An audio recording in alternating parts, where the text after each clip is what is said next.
Hello বন্ধুরা, welcome back to my channel. তোমরা সবাই কেমন আছো? আশা করি ভালো আছো। আর দেখো, আমরাও ভালো আছি। আমি আর আমার মেয়ে বসে পড়েছি ব্রেকফাস্ট নিয়ে। আর এই যে ব্রেকফাস্টে আছে রাজমা আর আছে রুটি, আর সঙ্গে নিয়ে নিয়েছি চা। আর সবাইকে জানাই হ্যাপি হোলি, কারণ এবার তো হোলি সেরকম খেলিনি। আর এই দেখো, আমার মেয়ের সামনে ক্যামেরা অন করলেই আমার মেয়ে স্ট্যাচু হয়ে যায়।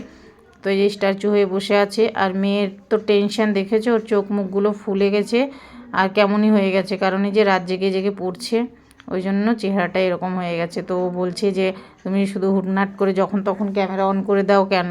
তোর ও মানে ও ক্যামেরার সামনে আসতে চায় না, লজ্জা পায়। তো যাই হোক, ও খাচ্ছিল না লজ্জা করে ক্যামেরার সামনে, তো আমি ওকে খাইয়ে দিচ্ছি। আর দেখো, ও খাইতে চাচ্ছিল না, তবুও আমি তবুও কিন্তু সব দেখো খাইয়ে দিচ্ছি জোর করে।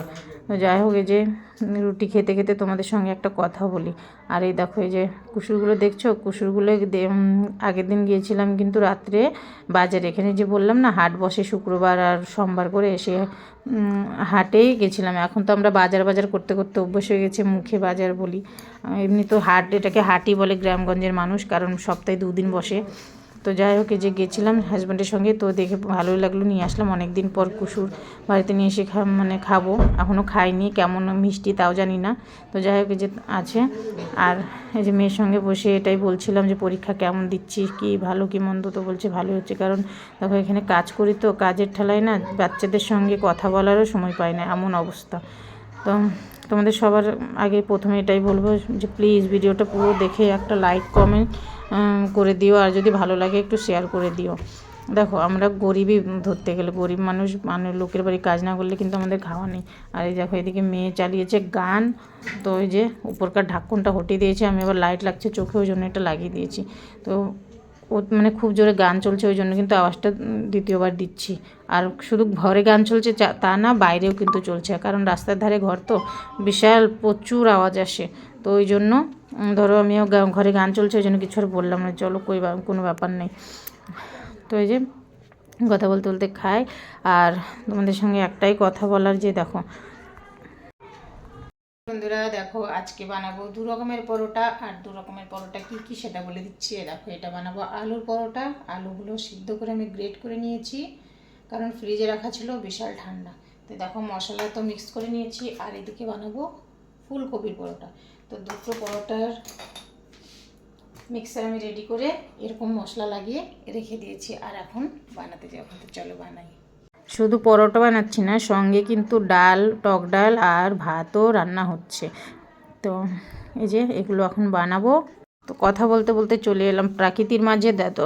দেখো, আজকে প্রাকৃতিকটা বোধহয় অন্য রকমই রূপ নিয়েছে। বসন্তকাল এসে গেছে এমনিও। আর বসন্তকালের রূপটা দেখেছো প্রাকৃতির, মানে দেখতে গেলে মানে এত সুন্দর লাগে, মনে হয় দেখতেই থাকি। তো এটা কিন্তু আমার কাজের বাড়ির বারান্দায় থেকে এই ভিডিওটা করছি। অসাধারণ লাগছিলো, আর এত সুন্দর বাতাস চলছিল, সেটা বলার মতো কথা নয়। ওইদিকে রান্না চাপিয়ে দিয়েছি, রান্না চাপিয়ে দিয়ে ভাবলাম তোমাদের সঙ্গে একটু শেয়ার করি। তো দেখো, এত সুন্দর লাগছে পরিবেশটা দেখতে, অপূর্ব সুন্দর লাগছে। আর তো দেখো, যাই হোক, এই যে চলে এলাম এবার ভেতরে। আর ভেতরের গাছগুলো তো মানে আলাদাই একটু প্রাকৃতিক, এত সুন্দর লাগছে, তো তোমাদেরকে বলে বোঝাতে পারবো না।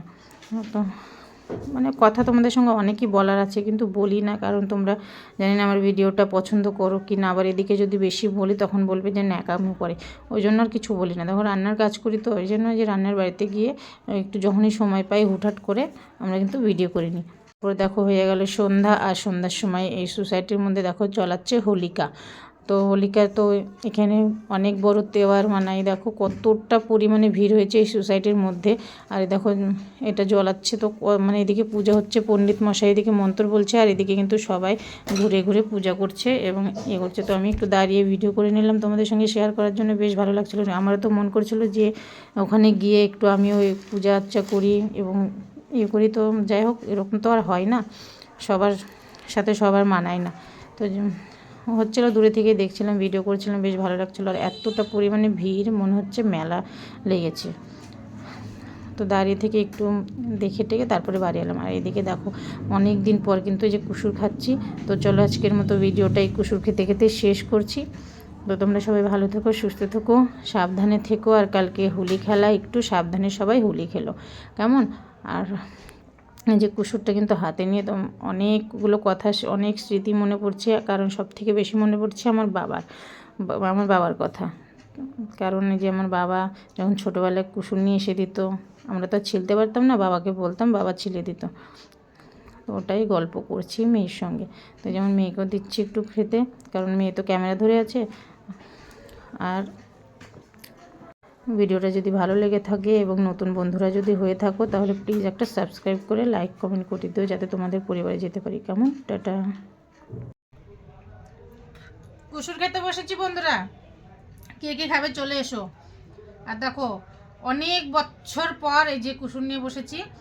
এটা তো আগের দিকে, আর পেছনের দিকটা মোটা আছে, কিন্তু এত পরিমাণে মিষ্টি বলে বোঝাতে পারবো না। এই কুসুর খেতে নিয়ে একটা কথা আছে জানিস? তো দাদু আমাকে ছিলে দিতে নিয়েছিল, আর দাঁত ভেঙে গেছিলো এখানকার, দুটা দাঁত। আমার বাবা যখন যখন আমরা ছোট ছিলাম, বাবা নিয়ে আসতো, মানে আমার বাবা, আর বলেছিলাম যে ছিলে দিতে। তো ছিলতে নিয়ে আমার বাবার দুটো দাঁত এখান থেকে, মানে উপরে একটা নিচের একটা দাঁত, এই যে গিটগুলো দেখছো, গিটগুলো থেকে একদম দাঁতের মানে বিঁধে গেছিলো, পুরো দাঁত সগরে উঠে আসছিল। ওই কথা তো দাদু এখনো পর্যন্ত বলতো আমায়, জানিস? আর ওই ভয়ে তোর বাবাও খায় না।